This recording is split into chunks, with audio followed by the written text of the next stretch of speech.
ఓం నమ శివాయ. జై శ్రీ మహాకాల్. ఉజ్జయిని నగరంలో వెలసిన ద్వాదశ జ్యోతిర్లింగాలలో ఒకటి శ్రీ మహాకాళేశ్వరుడు.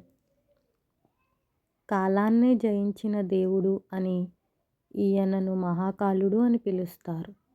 పురాణాల ప్రకారం ఉజ్జయినిలో దూషణ అనే రాక్షసుడు భక్తులను వేధించేవాడు. ఆ సమయంలో భక్తుల ప్రార్థనలకు స్పందించిన పరమేశ్వరుడు భూమి నుండి వెలసి ఆ రాక్షసుడిని సంహరించాడు. అలా వెలసిన జ్యోతిర్లింగమే శ్రీ మహాకాళేశ్వరుడు. ఇక్కడి ప్రత్యేకత ఏమిటంటే మహాకాళేశ్వరుడు దక్షిణాభిముఖంగా ఉన్న ఏకైక జ్యోతిర్లింగం.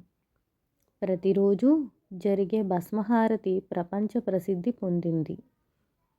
చితాభస్మంతో జరిగే హారతి జీవితానికి మరణానికి మధ్య ఉన్న నిజాన్ని గుర్తు చేస్తుంది.